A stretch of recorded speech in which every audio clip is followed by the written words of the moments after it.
Tensura, The Abyss Demon by Wahab. Chapter 79. Rimuru's Paw. Time flew before I knew it. The whole town was in a festive mood now, the streets alive with energy and enthusiasm. Stalls of many different kinds were being set up all around the city. Veldora also opened one, looking to sell as many takoyaki as he can. Now here I was sitting on my throne in the audience chamber, clad in my demon lord attire. Every one of my subordinates were dressed like they were members of a military honor guard. Every button was polished, not a wrinkle in sight. The pressure was intense, and in the midst of this oppressive atmosphere, Rigurd and Rigyur, just as smartly dressed, were dealing with the envoys. Benimaru and Shuna stood on guard over me on both sides. Behind me was Shion, Sui, Hikuro, Gabaru and Diablo in a neat little line. I went through the leaders one by one. Generally, the monsters' reactions were divided into three: worship, fear or both. This made them all submit to me easily. Every monster in the Jura forest were present, even those from the other side of the Great Ameld River. Furthermore, I now had about 300 elves under me. Their home had been destroyed in the aftermath of the war between the Bovoids and Equinoids, so they'll now live on floor 95 of the dungeon and help me maintain the little forest there. They could also help with other things such as cultivating rare plants that only grew in magicule-rich forest, honey production operations alongside Apedo, etc. The Elven Elder also happened to bring my notice to the missing elves of the forest. I had Sui investigate that for me immediately. The most interesting of the group I had come in contact with were the Tengu, a race born when angels incarnate in the body of wolfmen. Although they inhabit the intricate mountain range outside of the forest of Jura, they decided to pledge their loyalty to me since it would help them avoid conflict with people who are after their mountain. Smart decision if you ask me. Turns out former Demon Lord Frey had set her eyes on the place, but had never managed to acquire the place. The founder of the race, Kaide, is a large, beautiful, canine-eared woman with waist-length white hair. She came alongside her daughter, Momiji, and a few entourage. Kaide was very weak, a result of birthing Momiji and naming her. Unable to continue in her duties as chief, Kaide passed on the role to her daughter, but noticing the changes the world had undergone, she thought it better for her tribe to pledge their loyalty to me and gain my protection. Which was why they were here. Things grew even more interesting when Kaide's gaze met Hikuro's. For a moment, the air grew still. Recognition flickered in her eyes, mirrored by Hikuro's. "You," Kaide whispered, her voice barely audible. Hikuro's usual composed demeanor cracked ever so slightly, his eyes widening as he murmured, "Is it truly you?" The tension in the room was palpable, and I noticed the astonished faces of Benimaru, Shuna, Sue, and Shion. "Do they know each other?" Shuna asked softly, her curiosity barely concealed.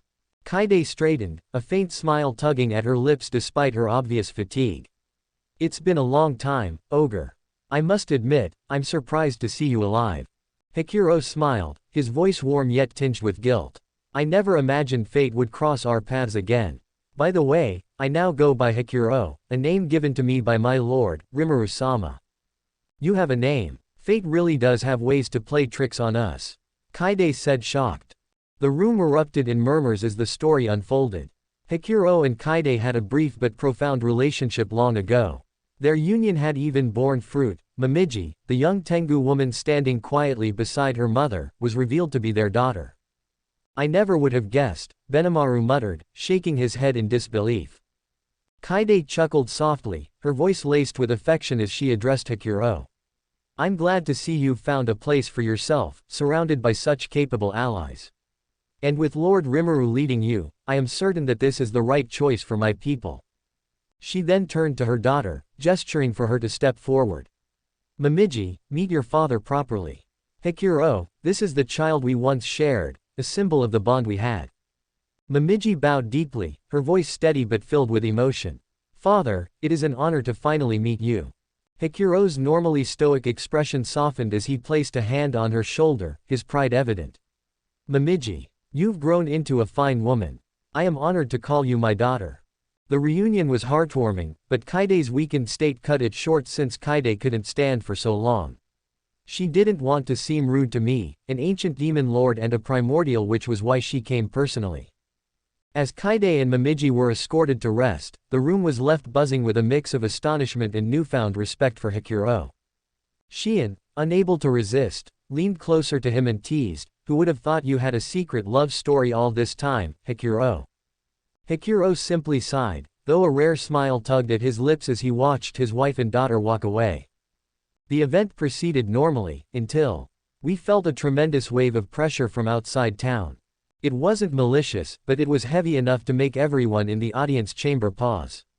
My subordinates immediately straightened, their hands instinctively moving to their weapons. Benimaru stepped up beside me, his sharp gaze directed outward. "Rimuru-sama," he began, "3 unidentified Majins have been detected as the source of the pressure. They don't appear hostile, but they're requesting an audience with you." I gave him a small nod. "All right, let them through, but stay on guard." Soon, Team Kurenai arrived, escorting the source of the disturbance into the chamber. 3 massive figures walked in, their imposing statures drawing everyone's attention. The first was a tall, young man with predominantly blue hair streaked with blonde. Vertical teardrop-like markings adorned both sides of his face, and he wore a single earring that glinted faintly under the chamber's light.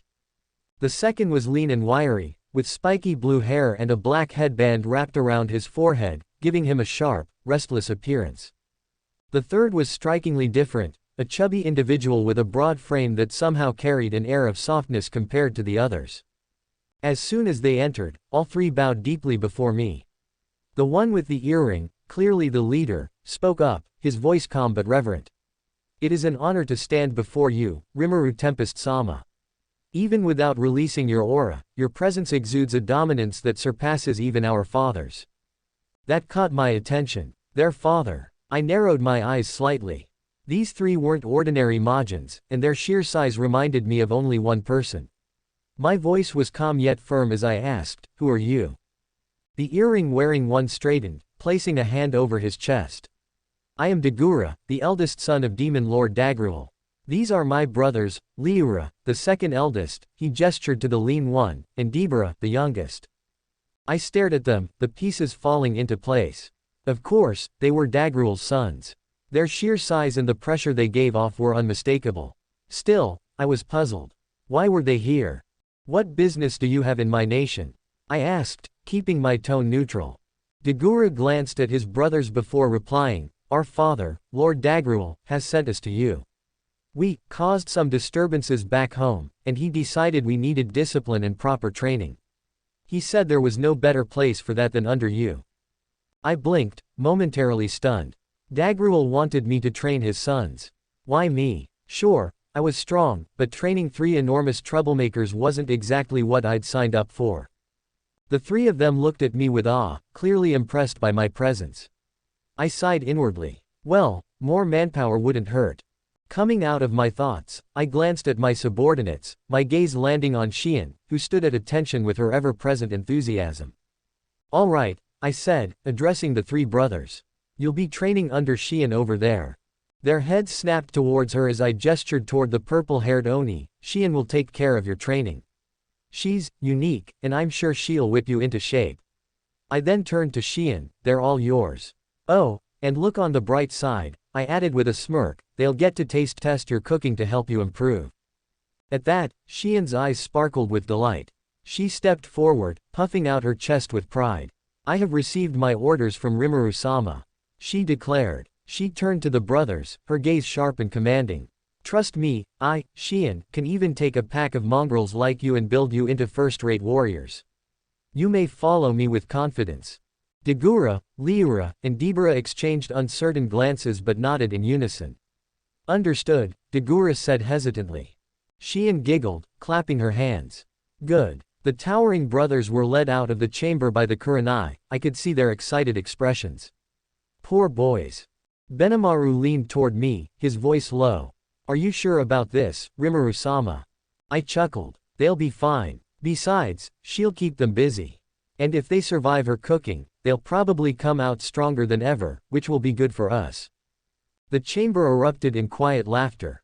The next to come up to me were the dark elves of Gistov. At the lead of the group is Eva, a youthful dark-skinned woman with silver hair and violet eyes. The locks of hair framing her face are tied into 2 braids. Eva, who had once served under Clayman, stepped forward, her aura commanding yet deferential. She dropped to one knee, bowing low, and the group of dark elves behind her followed suit, their reverence palpable. Lord Rimuru, she began, her voice smooth and melodic, yet firm. It is an honor to stand before you.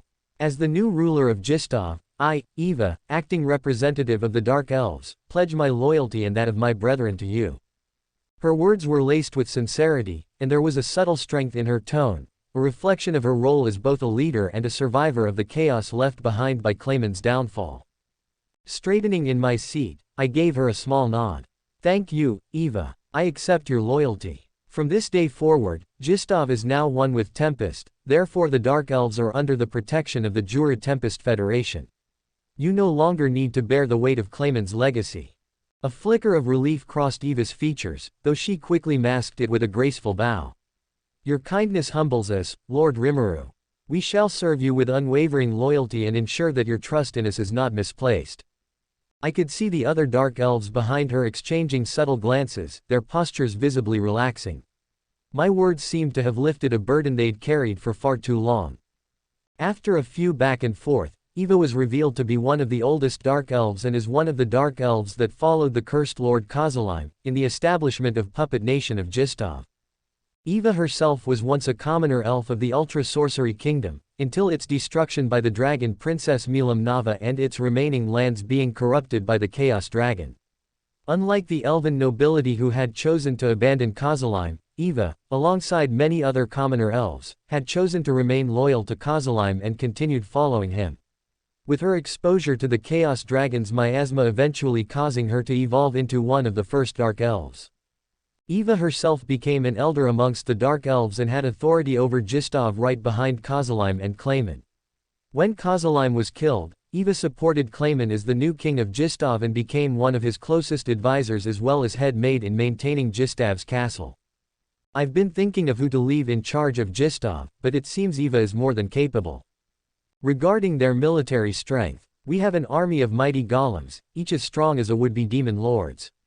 Unfortunately, not many of us Dark Elves are combatants. Eva explained. After Clayman rose to power, the Dark Elves slowly began to be phased out of the army's main forces and were assigned to the rear forces as part of the supply units, making little use of their immense powers and making them essentially non-combatants. Only a few of them can be considered a fighting force, which isn't enough to even mount a resistance if they are attacked, for instance. After listening to what she has to say, I finally decided.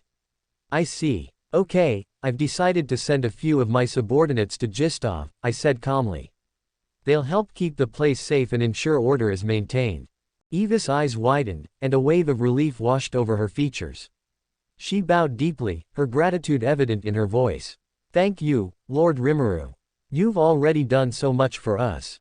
This kindness is more than we could have hoped for. I waved a hand dismissively, offering her a small smile. It's no problem. Gistov is part of the Federation now, and it's my duty to ensure its stability and safety. However, there was a matter I couldn't overlook. My expression grew serious. That said, there's something I need to discuss with you, Eva. Eva straightened, her curiosity piqued. What is it, Lord Rimuru? I glanced around the room, ensuring the air was heavy enough for my point to hit home. I've heard some things about Gistov's economy, specifically how it relies heavily on slave labor. Her expression faltered slightly, but she quickly composed herself, listening intently as I continued. Slaves are used for growing and harvesting crops, as well as for manual labor in various industries, I said evenly. There's also the treasure buried deep within the ruins of Amrita. While I understand the historical reliance on such practices, it's not sustainable. If Gistov is to thrive, we need to change this system. Eva's eyes widened in surprise, and the other Dark Elves had the same shocked expressions like her. She seemed momentarily at a loss for words, but I pressed on. There are better ways to generate revenue, I explained. Tourism, for instance. Gistov's ruins and history could attract visitors from across the world. Or agriculture, properly managed farms, free of forced labor, could produce goods that boost the economy. I leaned back, watching Eva's reaction carefully. Her astonishment was clear, but there was also a glimmer of hope in her eyes.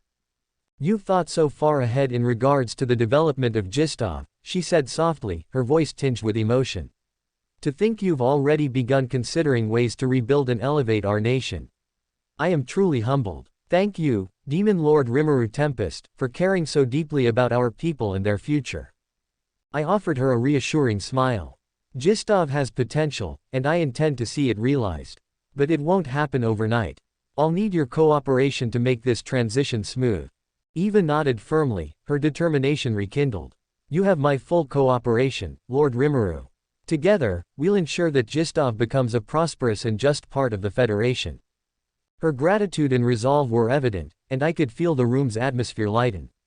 The Dark Elves, once burdened by their past, now had something they hadn't had in a long time, a future worth working for. Dot, dot, dot, dot, dot. It was evening by the time we wrapped up the whole event. We decided to hold one more administrative meeting before the festival began. All my officials were present, including Veldora, Ramirez and her servants Trainee and Beretta. I began by introducing a new face, Guard Myormal, who had arrived at Tempest a few days ago. I made it known that I would make him the Minister of Finance of Tempest once he proves himself during the festival. No one objected, my executives all welcomed him with open arms. With introductions now concluded, we jumped right into the topic at hand. We first of all went over our preparations for the Founders' Festival. We then discussed problems the executives were facing. Luckily there was no problem. Soon after, the reports on the Founders' Festival was done. I turned to Sui to listen to his recent findings.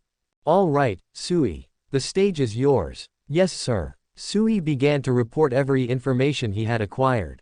It turned out that a hero had taken down the entire Orthros slave market organization. Its exposure and downfall had already led to severe consequences for certain mobility around the world, including that Viscount Kazakh guy who had troubled Myormal. This hero, Lightspeed Masayuki, a name familiar to me, was now being lauded as the strongest man in the Western nations. I smiled, curiosity tugging at me. Masayuki's popularity was becoming harder to ignore. To be called the strongest human in the Western nations wasn't a small feat, especially when I already knew people like Hinata and Gazel. If I had to rank them, I'd say they were easily within the top 3 or 5 strongest humans alive in the West. But that could change if we were to include the Eastern empires since not much is known about their military strength. Still, this Masayuki, could he truly surpass them? Without seeing him for myself, it was hard to say. Titles like strongest were easy to throw around, but the truth behind them is another matter. If you ask me, I'd say the kid is stupid for proclaiming himself a hero. After all, guy always has his eye out for people who call themselves that. There wasn't a lot of intel on the guy, so we didn't know much about him. However, he was confirmed to have destroyed Orthros and freed the elven slaves they were holding. Several elves were among the slaves, and it seems Masayuki is now accompanying them back to our nation. I see. Sounds like I owe him a word or two of gratitude. What should we do when he arrives, Lord Rimuru? Sui asked with a serious expression as always. I am quite curious about this, Lightspeed hero. So when he arrives, set up a meeting between just the both of us. I would like to see what the hype is all about, is that clear? I said. Hi Rimuru-sama. I sighed, a mix of curiosity and amusement bubbling inside me. If Masayuki was as strong as people claimed, I would like to see the depth of that power. But if he was just some arrogant kid with a lucky streak, well, he'd find out soon enough how dangerous it was to draw that kind of attention in a world like this. Chapter 80. Rimuru's Paw. At the moment, our nation was receiving delegations from all over the world, one after the other. Every one of my executives were busy with all sorts of prep work. The only ones with me were Diablo and Valkyrie, who stood diligently behind me. I was currently in my office, seated at my desk going through every important work before the festival started fully. No dignitaries were allowed to meet with me. In fact, none were brave enough to request a meeting with me. As such, here I was in my office with not much to do. The memory of my recent discussion with the head of the Dark Elves from Gistov resurfaced. The thought of their plight gnawed at me. Gistov had no military force to speak of now, and as the closest territory to the Eastern Empire, it was in a precarious position. If the Empire decided to invade, or worse, if Yuki and his lackeys tried to use it as a foothold secretly, Gistov wouldn't stand a chance. The Dark Elves and their land were under my protection now, and that meant their safety was my responsibility. I couldn't always be there personally, but I also couldn't leave them defenseless. I considered my options carefully. A Dahlman crossed my mind, but I quickly dismissed the idea. As an undead, his power was significantly diminished during the day, which made him ideal for guarding the labyrinth but less effective for protecting an open territory like Gistov. After a moment of deliberation, I made my decision. Amen, I called out, my voice steady but firm. From my shadow, a figure emerged. Amen knelt before me, bowing deeply as he announced his presence. You summoned me, my lord. I have a mission for you, I said, leaning forward slightly. I want you to organize a force of 300 demons. Select a commander-level demon to lead them. Their mission is to head to Gistov and protect it and its inhabitants with their lives. Should any threat arise, or if they encounter problems they cannot handle, they are to report to me immediately. Amen bowed even lower, his voice unwavering as he replied, It shall be done, my lord. I will see to it personally. Without another word, he disappeared into the shadows, leaving to carry out my orders. I leaned back in my chair, exhaling slowly. Diablo, who had remained silent until now, spoke up. Do you suspect the Eastern Empire will make a move on Gistov, my lord? I leaned back in my chair, considering his question. It's not just the Empire I'm wary of, I clarified, my tone even but firm. Kozalheim, the Cursed Lord, had his base of operations in Gistov. It's possible he and his gang might try to infiltrate the place for reasons we don't yet understand. And then, of course, there's the Eastern Empire itself. Their expansionist tendencies are no secret. If they overrun Gistov, Tempest will be their next target. Valkyrie, who had been silent until now, straightened, her golden eyes glinting with determination. Both the Empire and Yuki would be foolish to attack a nation under your protection, Lord Rimuru. Diablo chuckled softly, his amusement tinged with malice. Yuki and his ragtag gang are mere small fries, he said dismissively. They can be dealt with easily. The Empire, however, is a different matter. It's not just their vast resources or military power, it's who led them. He turned his gaze to Valkyrie, his expression now serious. The Empire is ruled by the chosen hero, Rudranam Ul-Nazca, and Velgrind, the Scorched Dragon, Lord Veldora's elder sister. Valkyrie's eyes widened slightly, but Diablo wasn't finished. And there are strong humans in the Empire, he continued, warriors capable of giving even Benimaru and the others a run for their money. Realization dawned on Valkyrie's face. I see, she said softly. I folded my hands in front of me, my voice calm but resolute. I could defend against the Empire if it came to that. But if I had to fight either Rudra or Velgrind personally, I'd win, but the collateral damage would be catastrophic. Innocent lives would be lost, and that's exactly what I'm trying to avoid. Valkyrie seemed genuinely surprised at the idea of humans stronger than Benimaru and his kin. Are there really humans that powerful? She asked, her tone filled with disbelief. Her question, while innocent, made me sigh. It was a flaw the demonesses shared, a tendency to underestimate humans. While demons and monsters were naturally strong, humans could also grow, and evolve in ways that could rival even demon lords. Why would Guy allow the Empire to amass such military strength? Valkyrie asked, tilting her head in thought. With Velzard Sama on his side, he should have the upper hand if a conflict broke out. She had a point, but the answer wasn't so simple. Don't underestimate Rudra, I replied. He was trained by Veldanava himself and given power by him. He's on par with Guy. That's probably why Guy has never made a move against the Empire, but I suspect there's something more to it. Valkyrie's expression turned to shock once more. Can a human really be that strong? I sighed again, this time with a hint of exasperation. The assumption that humans were inherently weak was a dangerous one. Before I could answer, Diablo spoke, echoing my thoughts. Humans may seem fragile, but they possess incredible potential. With enough training and evolution, they can rival even demon lords. To underestimate them would be fatal. Valkyrie lowered her head, a newfound understanding in her gaze. I see, she said, nodding. I'll keep that in mind, Lord Rimuru.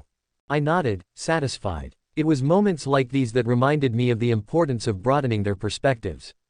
The world was changing, and underestimating anyone, human, monster, or otherwise, was a mistake none of us could afford. The conversation shifted in my mind as something else came to the forefront. Speaking of Yuki, I turned my gaze to Valkyrie, her posture as steady and disciplined as ever. Valkyrie, I began, my tone firm but casual, I have a task for you. She straightened slightly, awaiting my command. I want you to head to Ingrasha, to the Free Guild headquarters, I continued. Invite Yuki to the festival on my behalf. While you're there, tell him to bring the kids along as well. Once that's done, teleport them here to Tempest. Valkyrie bowed deeply, her golden eyes gleaming with determination. Understood, Lord Rimuru. I shall ensure your message is delivered. As Valkyrie prepared to leave, I added, one more thing. Once Yuki and the kids arrive, escort them to the lodging in town reserved for our top officials. Make sure they're comfortable and well taken care of. Valkyrie nodded deeply. Understood, Lord Rimuru. I will see to it personally. Without another word, she turned and left the room, her presence disappearing as swiftly as it had come. I leaned back in my chair, my thoughts momentarily drifting to Yuki. The man was an enigma. While his outward demeanor was easygoing and approachable, he harbored sinister intent and motives. Still, keeping him close, if only for observation, was the plan for now. I will try to analyze his psyche and perhaps derive a reason why he would be after world conquest. Besides, having the kids visit Tempest was never a bad idea. They'd enjoy the festival, and I'd get to see how much they'd grown. With that thought, I returned my focus to the tasks at hand. The festival preparations were far from over, and there were still many things to address. Not long after Valkyrie left, Sue appeared, materializing silently in his usual fashion. Lord Rimuru, he began, kneeling respectfully. Hero Masayuki's party has arrived in Tempest. He brought with him the elves who had been captured as slaves by the Orthrus organization. I also informed him that you wished to have a meeting with him. He is on his way here as we speak. I nodded, a small smile tugging at my lips. Good work, Sue. Direct Masayuki to the guest lounge and ensure everything is prepared for his arrival. He bowed deeply. As you command, he replied before vanishing without a sound. With Diablo following closely behind me, I made my way to the guest lounge. Settling into a chair, I crossed my legs and waited to meet this so-called hero who had made such a name for himself. A few minutes later, a knock echoed through the room. Diablo moved to open the door, and in walked a young blonde boy. I froze for a moment, shocked by what I saw. Rudra, I thought to myself, my mind racing. The boy's features, his appearance, although Posse's Japanese features with a childish face that could easily charm anyone, looked exactly like Rudra. I could see the faint heroic aura he emitted, it's eerily similar to Rudra's. For a fleeting moment, I thought it was Rudra himself standing before me. But then I quickly dismissed the notion. This boy was far too weak to be Rudra. The Rudra I knew possessed a strength that dwarfed anything I was sensing from this kid. Still, something about him wasn't adding up. His resemblance to Rudra was more than superficial, it felt deeply connected. And then, as if sensing my confusion, Raphael's calm voice echoed in my mind. Analysis complete. Only fractions of the individual named Rudra's soul resides within this individual named Masayuki. So it wasn't completely Rudra. But why? Why would a fraction of Rudra's soul end up in someone like this? Something was definitely up. My thoughts swirled as I tried to make sense of it. Could this be part of some elaborate scheme by Rudra? Or had something happened to him, something catastrophic, that caused his soul to splinter, with one fragment reincarnating into this boy? I kept my expression neutral, careful not to let my inner turmoil show. For now, I decided to play along. There was no need to alarm Masayuki or anyone else. But I couldn't ignore the implications of what Raphael had just revealed. I needed to uncover the truth behind this connection to Rudra. The moment our eyes met, his body shivered. Beads of sweat formed on his brow as nervousness overtook him. I smiled warmly, though I suspected it only added to his discomfort. You must be the so-called hero, Masayuki, are you not? I asked, my tone calm and measured. The boy immediately bowed his head, his voice trembling as he introduced himself. I am Masayuki Hanju. It is an honor to be in your presence, Demon Lord Rimuru Tempest-sama. I've heard so much about you. Behind me, I could feel Diablo's amusement radiating. His creepy smile and subtle nodding suggested he thoroughly enjoyed Masayuki's unease. Once the door was closed, he had returned to stand silently behind me. I gestured for Masayuki to sit. Relax, I reassured him. I'm not going to hurt you. I simply want to get to know you better. He hesitated but eventually sat down across from me, his movements careful, as though any wrong step might trigger some hidden trap. Would you like some tea, wine, or perhaps coffee? I asked, trying to ease the tension. Tea would be fine, he stuttered. Diablo moved with his usual grace, pouring the tea and setting it before Masayuki. The boy took a sip, his trembling hands betraying his nervousness. As he drank, I examined him more closely. His posture was awkward, and his body composition lacked the refinement of a trained warrior. He definitely hadn't seen much combat. Still, I detected a unique skill within him. Breaking the silence, I said, "First, let me thank you for rescuing the elven slaves from Orthrus and ensuring their safe return to Tempest. That was a noble act." He waved his hand, clearly flustered. "It wasn't a big deal. I'm just glad I could help. Regardless," I continued, "your actions have proven your character. As a token of my appreciation, you're free to enter and stay in Tempest as long as you'd like. Consider this an open invitation." He blinked in surprise, then bowed his head again. "Thank you, Rimuru-sama. I appreciate your kindness." I gave him a small nod. "So," I leaned forward slightly, my tone turning curious. "Tell me about yourself. I'd like to hear how you ended up in this world and how you came to hold the title of hero." Masayuki paused, clearly unsure of where to begin. I waited patiently, studying his every movement. Whatever his story was, it would help me understand this boy better. As he began explaining, I couldn't help but be surprised that Masayuki is an otherworlder from Japan. Apparently, he just randomly popped into this world, no summoning, no reincarnation, nothing. I believe people like that are called strays. The most interesting things about him was the unique skill he acquired when getting here. "It's called Chosen One," he explained. "The skill contains the sub-skills. Banner of the Supreme King allows the user to call upon their fallen allies and replicate their abilities, memories, and experience inside the user. Hero's Action guides the user's allies down the path of becoming heroes, eventually making their name famous. Hero's Blessing bestows the user and their allies with immense luck. In practice, this results in normally lethal attacks not dealing nearly their normal damage and the user and their allies' attacks dealing the most damage possible. This also makes all actions of the user being viewed in a positive light, no matter what it is. Hero's Charisma empowers the user's allies with immense courage that enables them to fight even in the most desperate situations. It also has the effect of turning defeated enemies into allies. This effect also applies to monsters with the notable exception of undead. Hero's Haki imbues the user's aura with a spiritual interference effect that allows them to not only bend targets to their will but also potentially turn them into allies. I was speechless at this information. It was a powerful, unique skill fit for a hero. It let him naturally guide the thoughts of those around him, almost like brainwashing, and that's what brought him to Hero Dom. This ability was beyond his control, he couldn't turn it off even if he wanted to. Our conversation has made me realize that he isn't Rudra, at least not the one I know. He doesn't have his past memories, and his personality has changed. The obnoxious and proud hero I met all those years ago is nowhere to be found in Masayuki. Is that a good thing or a bad thing? You know, I'm tired of all this. Rimuru-sama, I'm willing to become your servant. This hero thing really isn't for me. Masayuki said, looking exhausted. This sounded like the real Masayuki. After speaking with me for so long, he's naturally opened up to me. I tilted my head, considering his words. Having Masayuki as a servant didn't seem like a bad idea. In fact, it might even be beneficial. His popularity as a hero could be used to garner attention for Tempest and its upcoming events. After weighing the possibilities, I nodded. All right, I accept you working for me. Since you're now part of my team, I'd like you to use your reputation to grab people's attention for me. Do you think you can handle that? Masayuki hesitated for only a moment before nodding.